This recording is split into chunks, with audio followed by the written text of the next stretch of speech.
Hi there. So this is Michelle Pierre with Espresso Unicorn for season 2 of Black Voices. Thank you so much for joining us today. And as we do all the time, we have phenomenal guests. Today is no different. We have Dr. Tiffani Worthy. Doc, if you could wave at us, that'd be great. Hello. But before we jump into that, I want to give you a little background just in case it's been a while since you've heard any of the podcasts from Espresso Unicorn. So Espresso Unicorn is a lifestyle apparel brand birthed from our human interconnectedness and anchored in the understanding that we're all uniquely different, but still united by our humanity, despite our ignorance in seeing this truth at times. And so we realize with what's been going on in our community here in the US, but also across the globe, that we are in a time of reckoning, racial reckoning, but also in a time of hopefully healing from past hurts and pains. So that's a little bit about Espresso Unicorn, and we'll talk a bit about it later on. But I want to get to our wonderful guest, Dr. Tiffani Worthy. And I'll give you just a few tidbits about her, but I really will leave it up to her to kind of tell us who she is. So Dr. Worthy is the founder and CEO of ATAP Foundation. ATAP stands for All Things Are Possible Foundation, and she'll give us a little bit more here in a few minutes. But she's also the former mayor of the Willingboro Township in New Jersey. So Dr. Worthy, thank you for being with us, and if you could give us a little bit more about your background. Sure. Thank you, Michelle and Espresso Unicorn, for the opportunity to connect today. A little bit about me. I was raised in Washington, D.C., and knew from a young age that I really enjoyed helping others, and I loved teaching my little doll babies and being able to do things to be able to make our world different and better. I really enjoyed that. And over time, I learned that, serving was something that I enjoyed doing just as a child growing up. And the opportunity came along for me to go to West Point for my undergraduate experience. And coming out of West Point, I was able to commission as an officer where I served. I led America's Sons and Daughters, had the opportunity to go to Baghdad, deployed in Operation Iraqi Freedom. I also was a commander in the 2nd Infantry Division. And in all those roles, it was all about leading and serving people. And so when I decided to leave the military and went into private sector, I did some human resources work, some organizational design, organizational development work in different organizations, and saw that what I really enjoy doing is optimizing organizations' performance, their productivity, helping people to build their intelligence, build their capacity, and along the way, continuing to lead and serve. And so that theme has been throughout my life and led me to opportunities to do what I do today, lead and serve in All Things Are Possible Foundation, a nonprofit that I founded to empower the youth and to enhance the community. And so it is so wonderful to be able to do that, as well as serve as an elected official. Currently, I'm the councilwoman, a councilwoman in Willingboro Township, and truly working at the intersection of passion and purpose. And that's who I am, and that's what I do. All right. Hey, that's power packed. But what I want to pull apart there a bit, you talked about you went to West Point. And so from a young lady being in DC, right, surrounded by Black excellence, and you decided to go to, first off, a predominantly white institution, as well as a military academy. So you got to give us a little bit more about that. Like, why was that your decision in the end? I think that it was all about just influence around me. Yes, I was in Washington, D.C., but I lived down the street from Walter Reed Army Medical Center.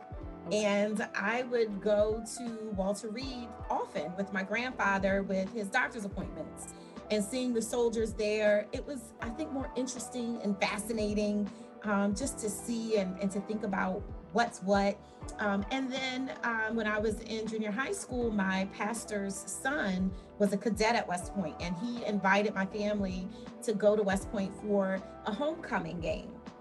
It was then I recognized that a homecoming at Howard University, which was home for us, was very different from a homecoming at West Point. So I did learn that.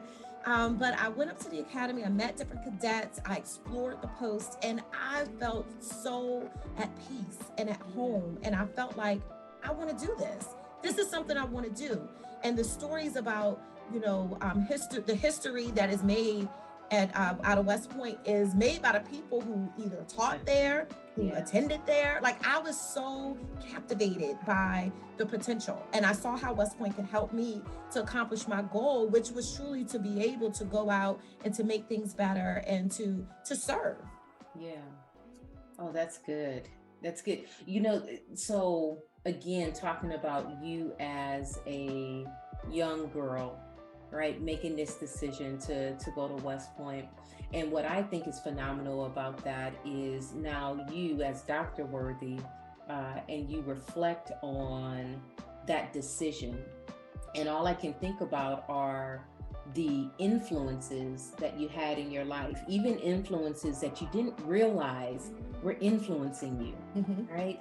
And so I feel that a lot of times young people, right? But then also even older people, if you weren't brought up in that space of having a real reflective lifestyle, that you don't understand how external influences are actually shaping that perspective. And so I just think it's beautiful to hear you talk about the space that you were in, but how kind of these little seeds, right, were dropped throughout your life where it made a major impact to the decision that you made to serve your country and then also to go to this institution. And so I'd like to kind of pull that apart, because I also feel like that's connected to what you're doing with ATAP. Yes, it is. And I think the power of reflection is often understated. And I think that the evil forces around us know the power of reflection. When you reflect and you're able to connect, you're able to make, I believe, more informed decisions about what you're going to do and how you're going to live your life. But if we continue to have all these distractions in whatever form they may come, it really separates you from the time to be able to set aside to do some meaningful meaningful reflection and introspection. So for me, that reflection was very pivotal for me to be able to make a series of decisions that ultimately impacted the trajectory of my life. And because of that, I recognize how important it is to have these different influences, to have those seeds planted, to be able to water those seeds and cultivate these beautiful gardens, which to me, that's our youth. Those are our young people who need these seeds planted. And through the work at ATAP, we're able to bring in different people, engineers, Army officers in uniform. We're able to have people who are out in the world doing some of the things that the students never even imagined they'd be able to do. We had commercial pilots come in uniform, and the people who come in look like the students who were there.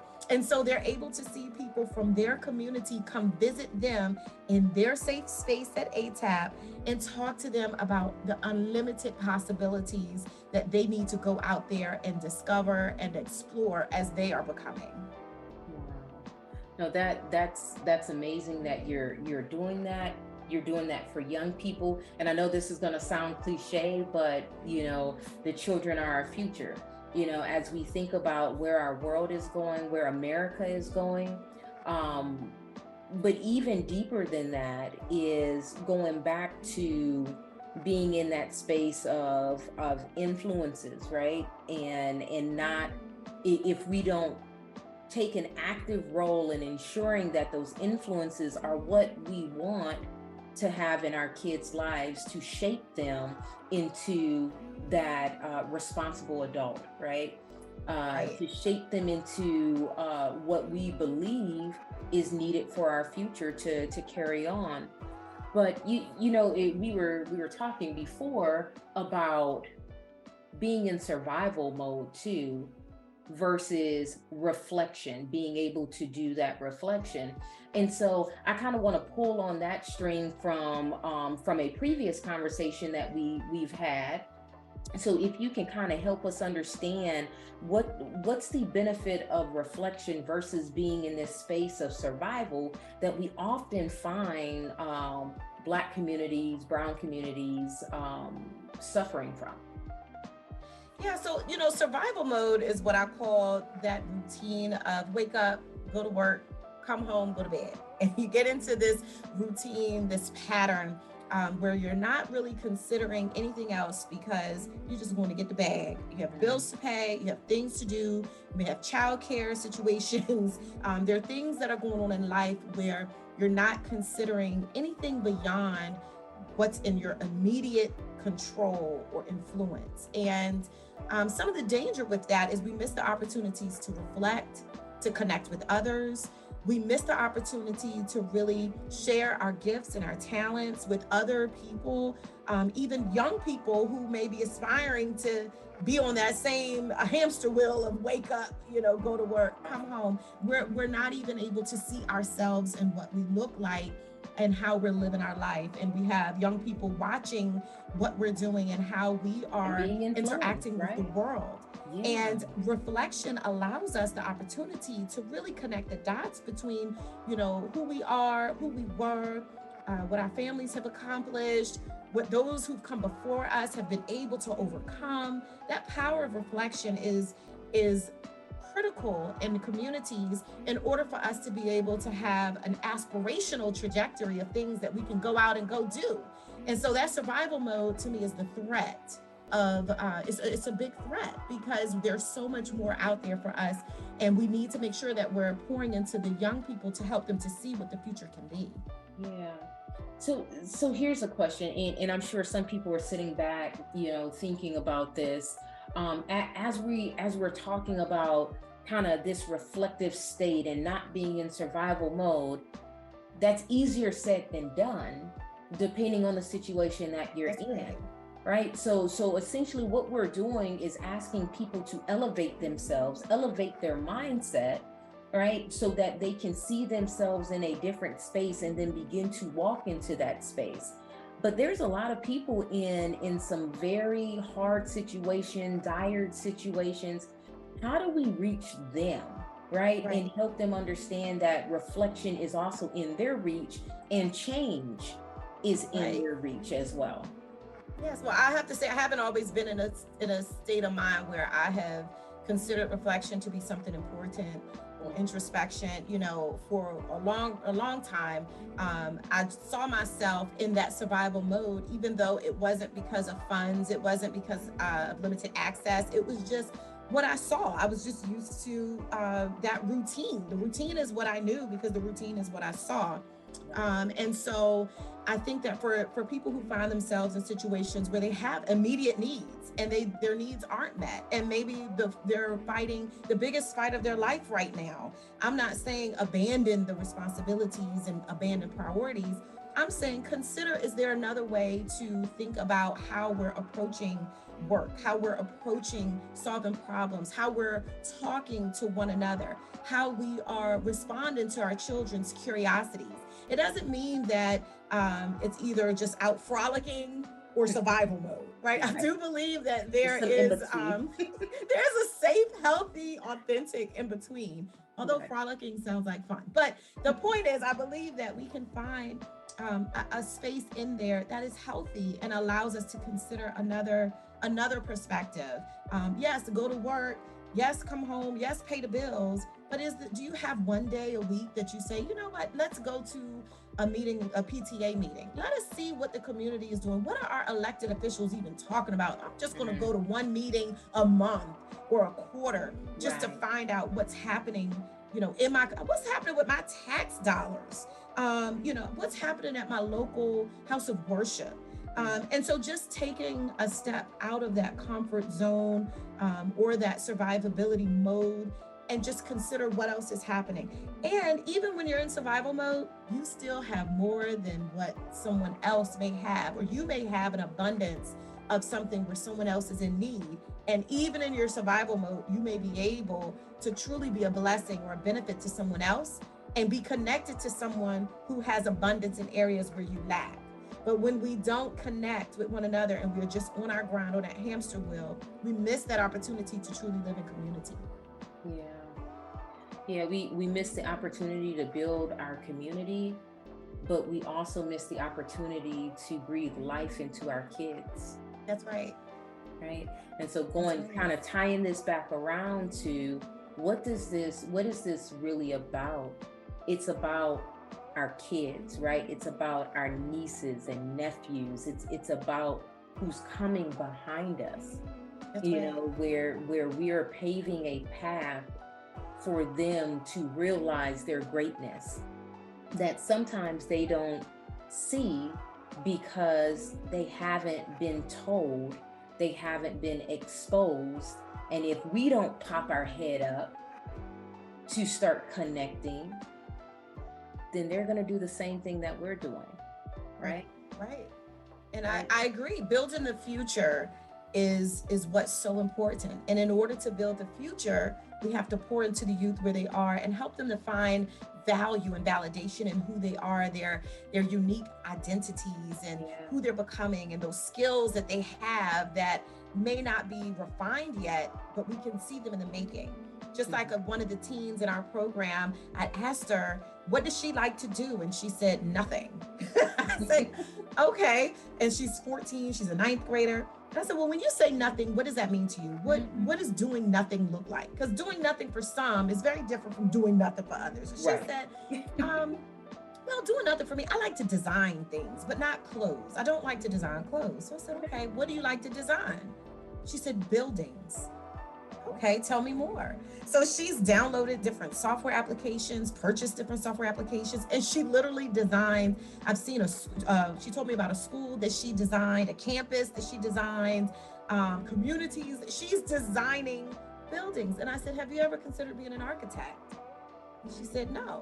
And so I made a few calls, and she's now connecting with an architect in our community who's actually working on a real project in our community so that she can ask some questions and really tease this out a bit to find out, is this something she may see herself doing in the future? And I really believe it's about helping the youth to tap into who they are, who were they created to be. And it's small conversations like that,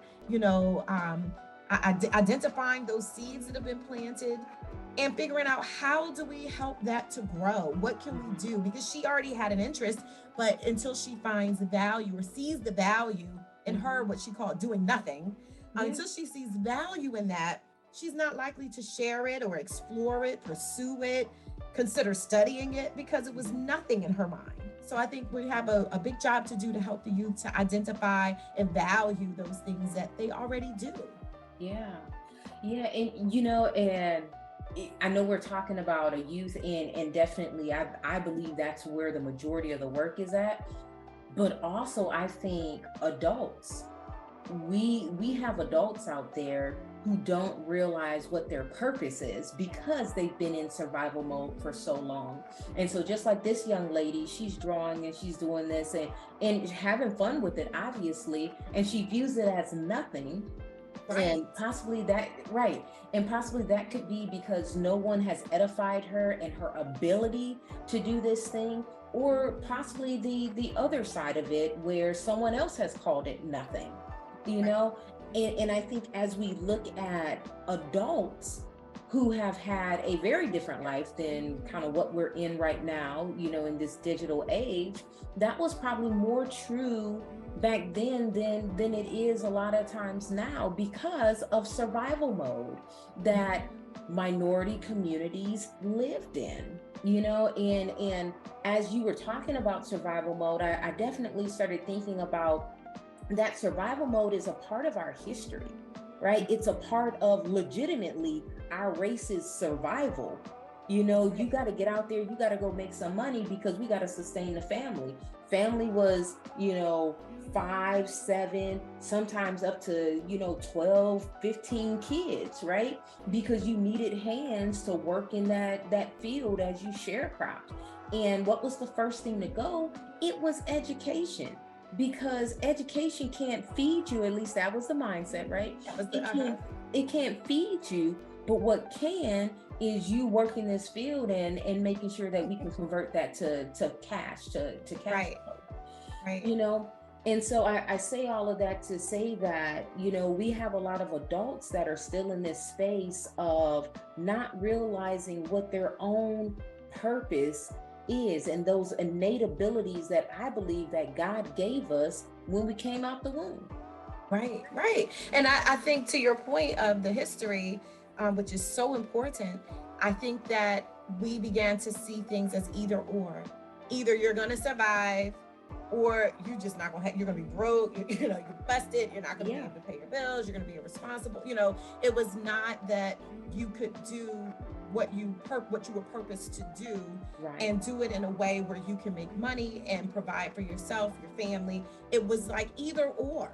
And I think that, helping people to see that it doesn't have to be either or. You can take the same business acumen and the skills that you apply working for someone else and figure out, how do I use that for me, whether it means becoming an entrepreneur, or if it's a shift in your career where your career is one that really aligns with your purpose and your gifts and your talents. I've met so many people who are in careers that they hate because they never took the time to really unpack, how would I make money doing the thing that I enjoy doing? Where would those jobs be?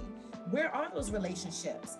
Those connections, the networks. And I think that that's another reason why I'm so drawn to the work of empowering the youth, because as I'm able to help them to uncover who they are, uncover their purpose early in life, they're able to ask those questions. They're able to be connected with different industry professionals. They're able to see themselves in those jobs and in those career fields, or running their own company.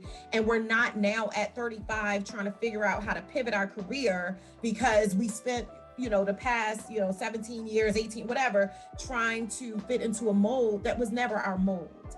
And so I'm really drawn to the work of helping the youth to do that and helping them to see themselves where they really want to see themselves, no matter how ridiculous is the wrong word, but no matter how out of bounds it may sound.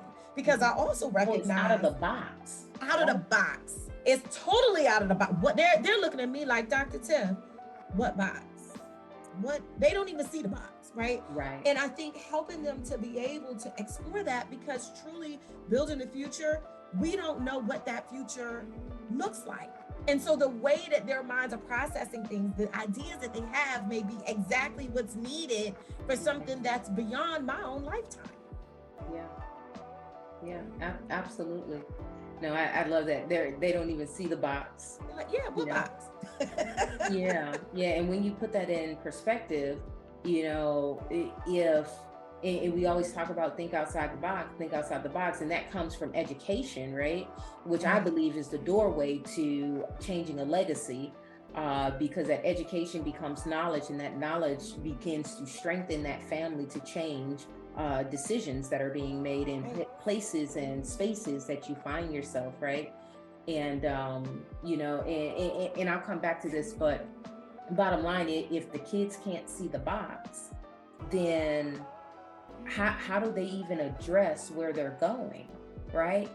Because that box is kind of that social norm, and no matter how much you hate social norms, it's a part of our society. And you have the haves, quote unquote, and the have-nots, quote unquote, right? And for too long, I think minorities have been in this have-not spot because of this survival mode.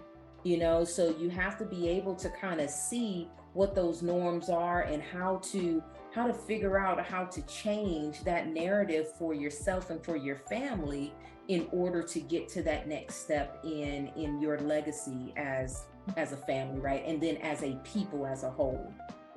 And I'd like to add to that, one of the things about working with the young people is it really challenges my perspective daily. I grew up in a conservative home, how we view the world, an affluent background, education being first and foremost, formal education. My grandfather had a doctorate degree, a PhD in math. My grandmother had a master's of science, master of library science degree. I mean, education was like everything. Number one. And what I'm learning from the young people, to the point of what box, I'm learning that because they don't see the box, they don't see the limitations. They don't see what's okay, what's not okay. They just are, whether it be their identity, whether it be what careers, what jobs. What I love is because they don't see the box, they don't feel that pressure of, well, I just can't do. The other side of that, though, is I have an incredible job to make sure that I expose them to so many possibilities, because there is no box, right? So it's not that I have to become a doctor, a teacher, an attorney, or an engineer. It's I can become whatever I want to become. But what are those things that I can become? Right. So it's the flip side of the box. And I enjoy those conversations with them because they're creating jobs in their minds that they're talking about that don't exist today. But I'm like, I could absolutely see how that would be, something that's needed, in the future. And so they're designing their future, which is so encouraging and challenging at the same time, because I'm trying to equip the next generation for things that I wouldn't have been equipped for, because the world has evolved. And so it forces me into a place of discomfort, but it's good discomfort.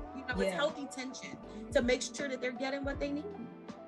That's awesome. And I think the name of your youth program is The Answer, correct? Yes. So we have a teen program named The Answer, and we are so excited with those students. They're teenagers. And we remind them that they truly are the answer to the challenges of the world today and of the future. And we are counting on them. I tell them all the time, I am counting on you to be able to really respond in a meaningful way to the challenges that this world has, that I believe will be solved with these future generations. Wow.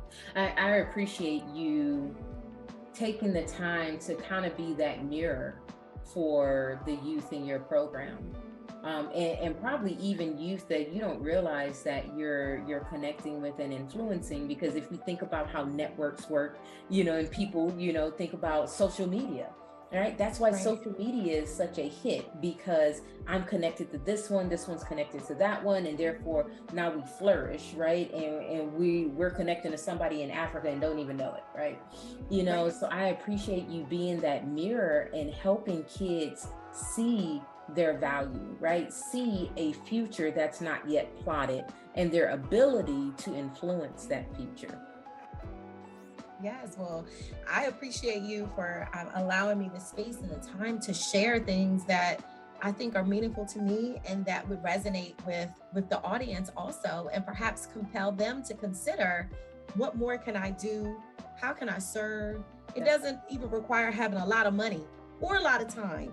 All it is a mindset that you want to help to position the future generations and positively impact the community where you live, work, and play.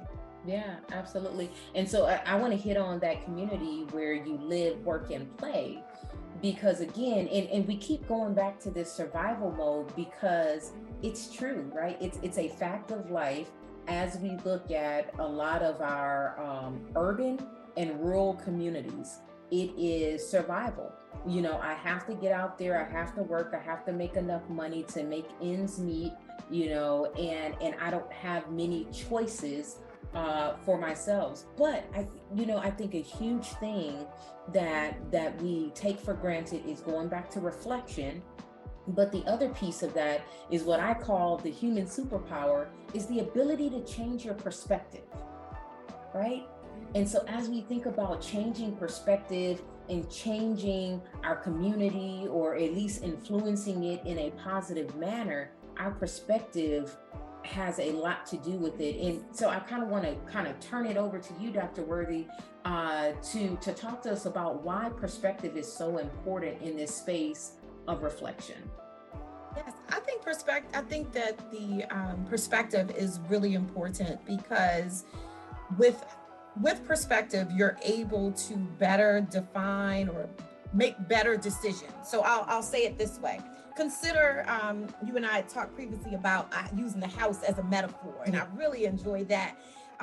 If you consider a house, and this is the house that you live in, you're considering relocating because now you've got the job that you've always wanted, you've got the bag you've always wanted, you've got the money, you've got the car, you've set up this lifestyle, and now the house doesn't really fit because you have achieved and amassed certain things. And often when people get to that point, they decide they want to move to communities that have more amenities.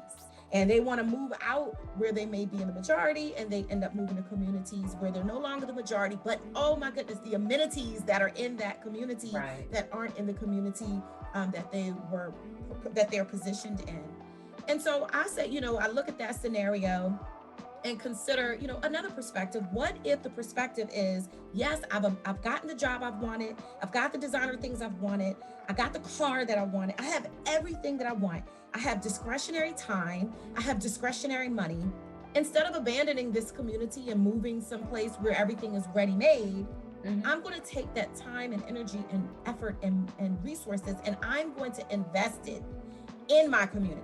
I'm going to volunteer at the PTA. I'm going to go to my local meetings. I'm going to run for political office. Doesn't mean you have to quit your job. It's just a part-time thing.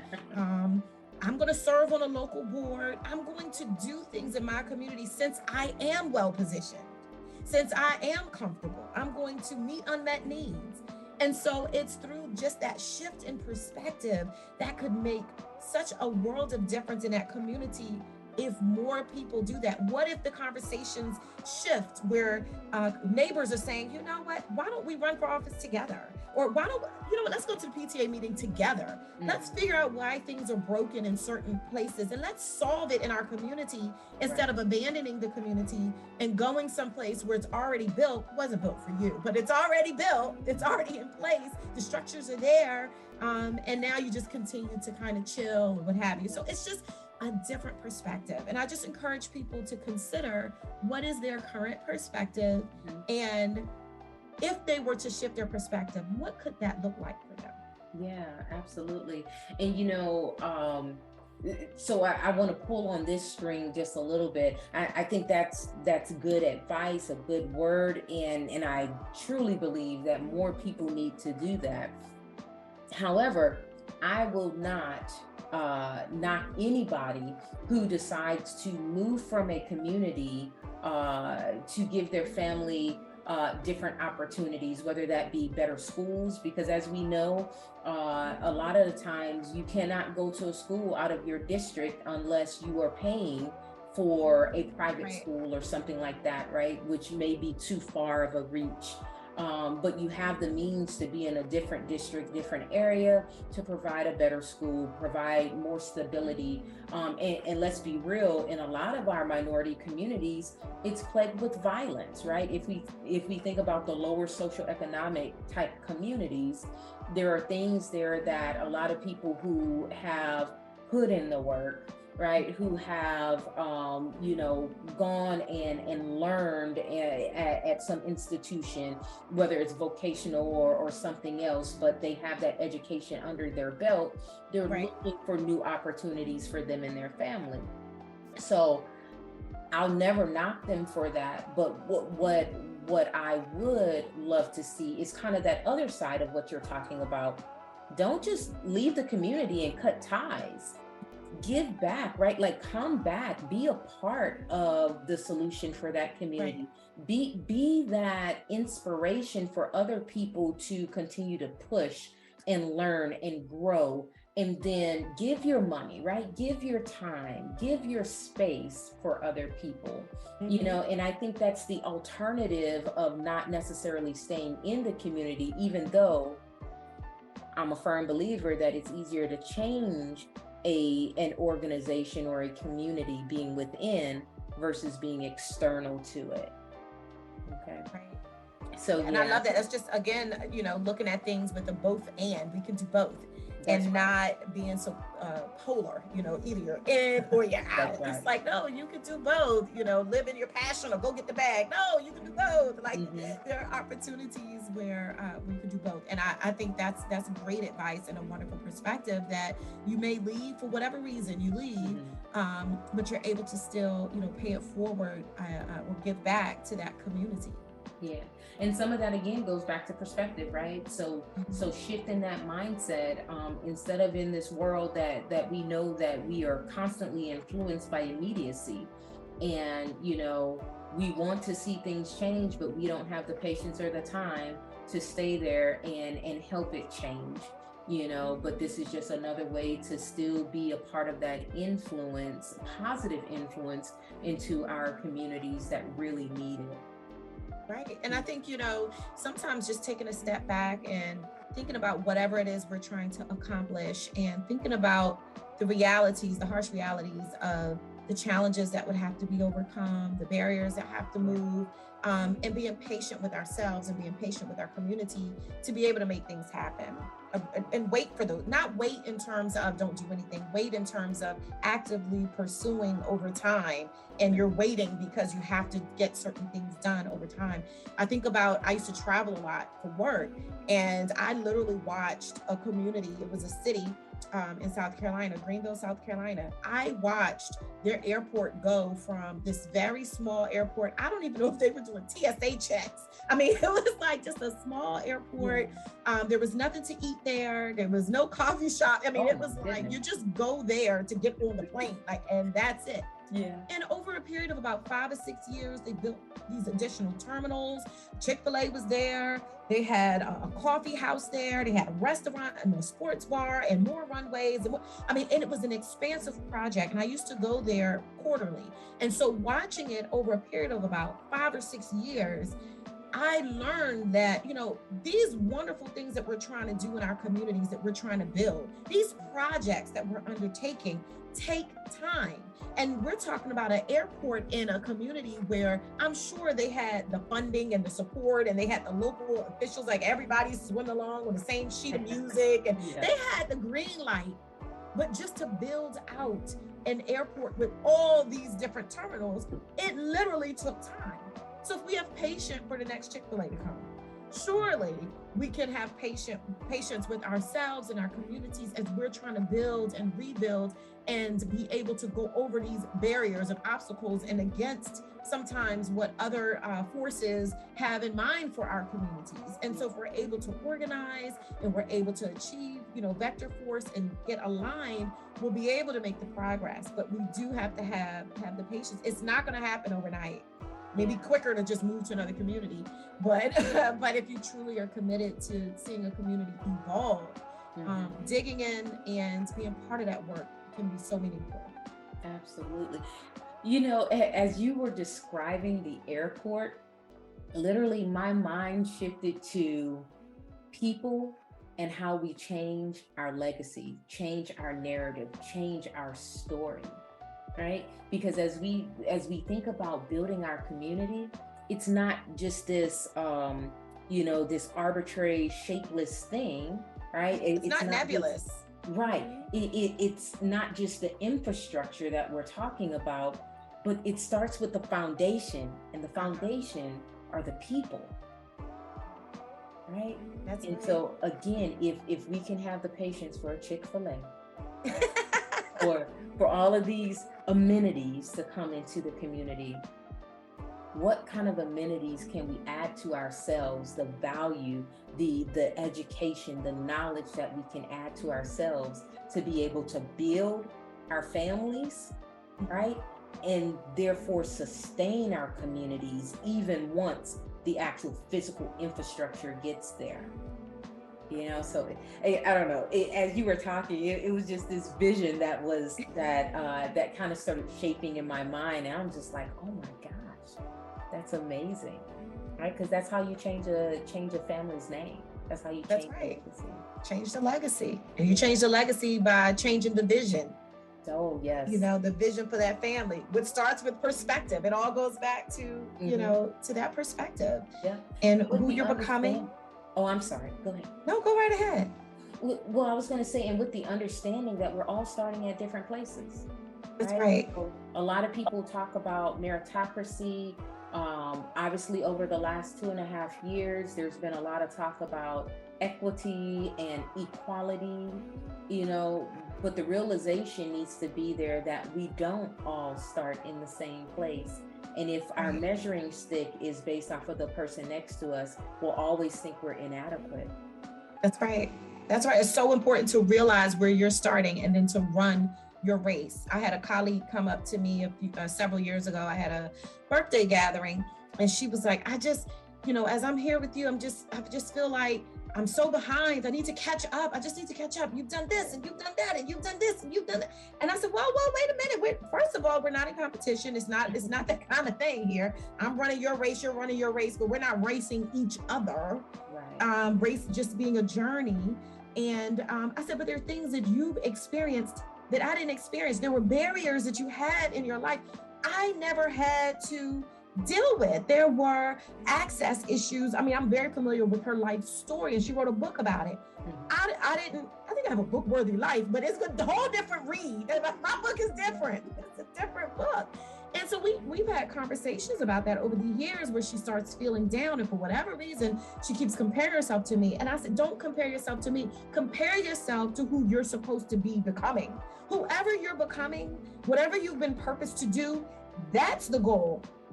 I'm not the goal. I've got my own race to run and I'm trying to make sure that I'm living my life in purpose, on purpose, being authentic to who I am. What are you even doing? Like, I'm not following you in that way. I'm not trying to outpace you. I'm not doing that. And so we've had that conversation a few times and I encourage her and others, to really look at who are you becoming? Other people are becoming who they're supposed to become, but there's room for all of us to evolve and grow and transform into whoever we were uniquely created to be. Wow. And that's beautiful because I think too often, because we live in a society that is a very competitive society, and look, former athlete, still got some athletic, acumen, I would say. I believe in competition, but I believe in healthy competition, right? But there's a lot of people out there, it's unhealthy because they do believe that they're in a competition or they need to keep up with somebody, almost to the point of making themselves sick, right? And so I think what's important about what you said, and this goes to the greater society, majority, right? There's room at the table for all of us. And there's always been room at the table for all of us. But because of our fear of loss, of power, prestige, money, whatever it is, causes us to put barriers in between people. And at least what we've seen in the past from, the majority to the Black community is the barrier of not being able to elevate ourselves as a whole community, right? Obviously, there's been some anomalies there, but as a whole community, because there's just been some insidiousness that has happened throughout the years of American history and world history. But that's good. Thank you for that, because I'm going to say again, everybody out there, no matter race, creed, religion, there is room at the table for all of us. There's room. Yes. And if you don't even have to sit at the table. Listen, you can get you a blanket and go over and do something else and something different. And the people at the table be trying to come sit on your blanket. So just, be true to your calling and true to who you're supposed, who you're destined to be. I think it's so important because there's room for all of us to flourish. The world needs all of us, and everything isn't for everybody. That's right. And so I think it's just important to recognize that. Absolutely. Diversity matters. Diversity makes us stronger, and thinking about education is in so many different places and spaces, right? Maybe it's vocational, maybe it's a 2-year associates, maybe it's a 4-year, maybe it's a HBCU, maybe it's a Ivy League, whatever that looks like for you based off of where you're going. That's right. Your purpose in this world is what matters, not running somebody else's race because exactly. the accolades or whatever, everybody has their different reasons as to why they do things, right. No, that's good. So I know I've had you here a while now, and I appreciate such an organic and authentic conversation with you. But I do want to get to just a few questions just to make sure that that we cover a few things for Espresso Unicorn. So here's a little bit more background from what I said in the beginning. So we started our Black Voices podcast back in 2022, and that was our first season. And so this is season number 2. And we started it during February, obviously Black History Month. And so again, we're in Black History Month. And so one of our primary questions is to ask our guests, what makes Black History Month important to you? Like, what does Black History Month mean to you? So if you could indulge us. Okay. Sure. First, I have to say, I love Black History Month. I love Black History Month. And for me, one of the reasons I love it so much is because it is an intentional time of connection and reflection. To me, it's all about connect the dots. Like Black History Month is the whole month to just connect the dots. And by that, I mean connecting where you are, where we are as a people and individually, thinking back a generation or 2 or 3, reflecting on the contributions that those who came before us made, thinking about people like Garrett Morgan and the gas mask and the traffic light, and thinking about Mary McLeod Bethune and how she started off with this single classroom, and look at Bethune-Cookman University today, or looking at the work of Ida B. Wells or George Washington Carver, and think about what they had to overcome to be able to create what they created and how they changed the world. And then you think about where we are today and what it is that we're uniquely gifted to do, and how can we use who we are, what we have, using our voices to change the world in a meaningful way and to make it better. And so that for me is the heart of Black History Month, really reflecting on where we are, where we've been, and then how we're gonna move forward. And I just think it's so important to have that time. I do celebrate Black History Month 365 days of the year. I cannot be contained to a month. And that means supporting Black businesses and Black spaces and amplifying the voices of Black people throughout the year. Challenging legislation that is not supportive or conducive to Black lives all year long. I do it all year, but the month of February truly is about connecting the dots for me. Hashtag Black Excellence. All right. Yes. All right. And so one of my final questions for you, because, people listen to podcasts in different ways, and they become attentive in some spaces, earlier or either later. I want to make sure that if we could put a tagline on this podcast, something that no matter if nothing else is taken away, what's that one thing that you want people to walk away with from this podcast? I think that would be to think about who you are and who you're becoming. Tap into that purpose. Who are you and who are you becoming? Often you have to go all the way back to childhood and figure out, what did I want to be when I grew up? But figuring that out, what is your purpose? Who are you becoming?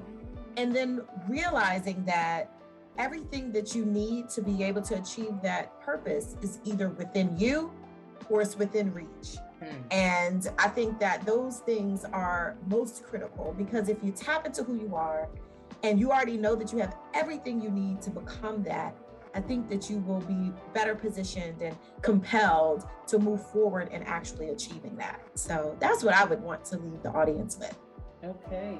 Well, I will tell you that that is an amazing word to leave the audience with. And for me too, I'm writing that down. So thank you so much. And from the bottom of my heart as your host today, but also from Espresso Unicorn, thank you for being our first guest for the 2023 season, our second season. And we just appreciate what you're doing in the community. We appreciate the life that you're breathing into these kids, and just for being a pillar in the Black community and in our society to inspire others to be more and to do more. Because I believe our collective effort can move us forward the way that we want to move. And you, my friend, are one of those engines that's moving us forward. So I thank you, thank you, thank you. And thank you, Michelle and Espresso Unicorn, for this opportunity to share and to connect. And if you want to continue to connect with me, please link into ATAP Foundation. We're on Instagram, we're on Facebook, we're on LinkedIn. That's ATAP Foundation, and you can look me up on LinkedIn also. And I look forward to staying connected and being part of this journey with you. Thank you so much. Amazing. All right, so this is Michelle Pierre for Espresso Unicorn, and we are signing off. And we're so excited that you joined us. And be on the lookout. We'll have more podcasts in the future. And thank you again for being our audience. Take care. Bye-bye.